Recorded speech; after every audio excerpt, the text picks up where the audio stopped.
Assalamualaikum warahmatullahi wabarakatuh. Bertemu kembali ya di mata kuliah pengantar teknologi informasi. Kita melanjutkan daripada materi-materi sebelumnya. Mari mahasiswa kita sama-sama simak video pembelajaran berikut ini.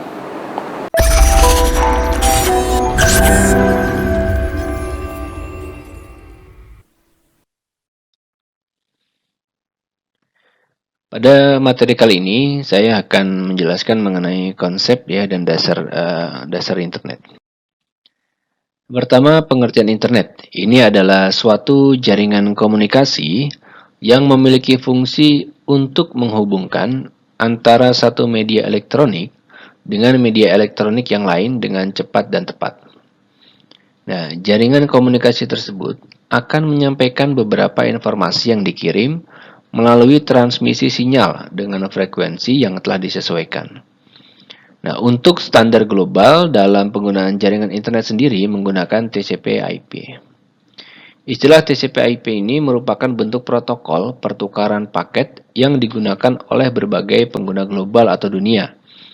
Kemudian proses untuk menghubungkan antara rangkaian internet itu disebut dengan internet working. Ini menurut salah satu ahli dalam bidang IT, Onowe Purbo, menjelaskan bahwa pengertian internet adalah suatu media yang digunakan untuk mengefisiensikan proses komunikasi menggunakan aplikasi seperti website, ya, email, atau VoIP. Ini ada definisi menurut para ahli. Yang satu ada O'Brien. Dia mendeskripsikan internet merupakan suatu jaringan komputer yang berkembang dengan sangat pesat, di mana dengan penggunaan internet tersebut dapat membawa manfaat serta dampak positif bagi dunia pendidikan, bisnis, hingga pemerintahan. Yang kedua ada Berners-Lee, ya, internet adalah jaringan yang terdiri dari beberapa jaringan di dalamnya. Konsep tersebut berarti suatu jaringan komputer atau lokal yang terhubung dengan jaringan yang lain. Yang ketiga ada Sarwono, ya. Internet sendiri adalah kumpulan jaringan dengan skala global di mana tidak ada seorang pun yang bertanggung jawab untuk menggerakkan internet itu sendiri. Sejarah internet ya. Masuk pada sejarah internet pertama kali di dunia. Ya, sekitar tahun 1960-an, ini Departemen Pertahanan Amerika melalui ARPA atau Advanced Research Project Agency membuat sistem jaringan yang diberi nama ARPANET, ya. Nah, ARPANET ini merupakan cikal bakal lahirnya teknologi jaringan. Di Amerika sendiri, teknologi jaringan masih dipakai oleh kalangan terbatas di ruang lingkup kampus sekitar tahun 1980-an. Kemudian protokol standar TCP/IP ini mulai dipublikasikan pada tahun 1982. Nah, sekitar tahun 1986 didirikanlah NSF-Net atau National Science Foundation Network yang menggantikan peranan dari ARPANET untuk mewadahi kegiatan riset dan penelitiannya di Amerika. Dan pada tahun 1990, ARPANET mulai diturunkan dan dengan layanan yang sama atau WWW, ya, World Wide Web, mulai diperkenalkan oleh CERN.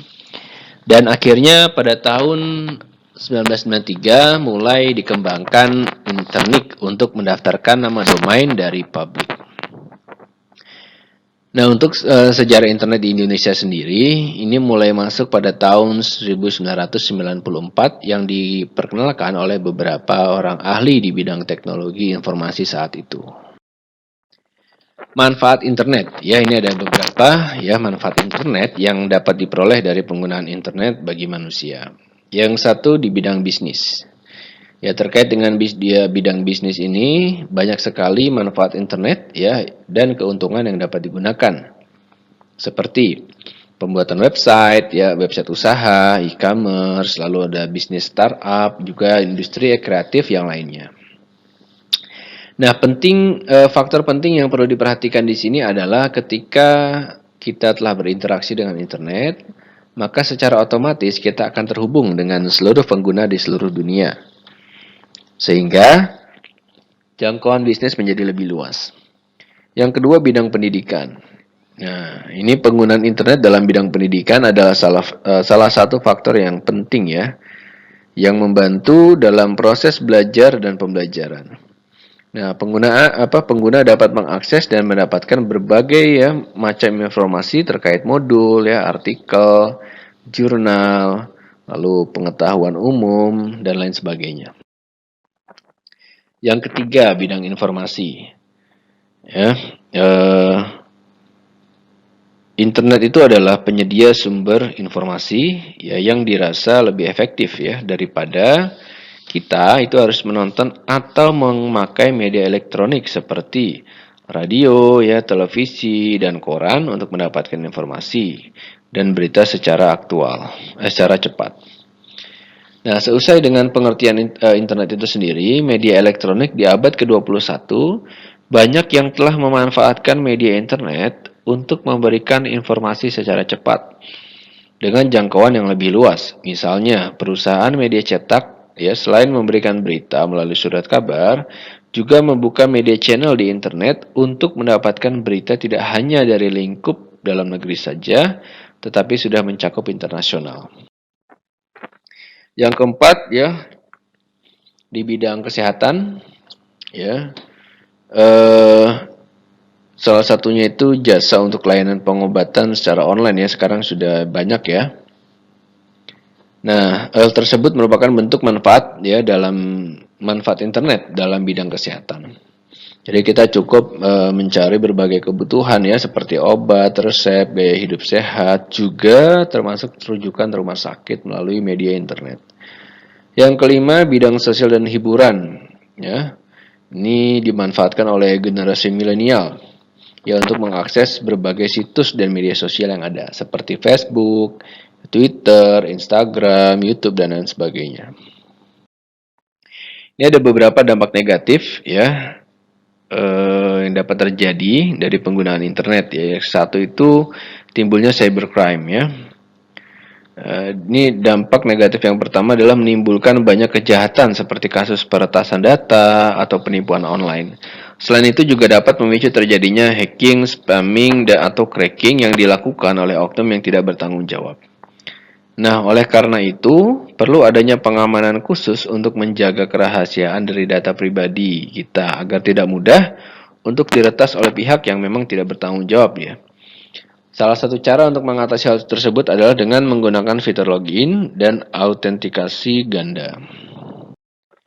Yang kedua ya, pembuatan dan penyebaran konten ilegal. Nah, ini sangat berbahaya sekali ketika ketika internet ini disalahgunakan. Internet juga berpotensi untuk menyebarkan konten ya berupa video atau tulisan yang mengandung unsur pornografi atau pornoaksi, sehingga hal tersebut ya tentunya dapat mengakibatkan ya pengguna di bawah umur ya jadi juga bisa mengakses hal tersebut secara eksplisit. Lalu yang selanjutnya ada penyebaran ujaran kebencian ya. Internet sebagai media untuk memanipulasi atau mengembangkan praktik ujaran kebencian secara masif. Hal tersebut dikarenakan dalam internet sendiri masih kurangnya pembatasan konten yang dianggap berbahaya dan dapat menyebabkan adanya berita hoax ya, atau palsu. Baik, untuk video pembelajaran kali ini saya cukupkan. Mudah-mudahan dapat bermanfaat dan jangan lupa untuk selalu mencari sumber referensi valid lainnya. Saya akhiri, wassalamualaikum warahmatullahi wabarakatuh.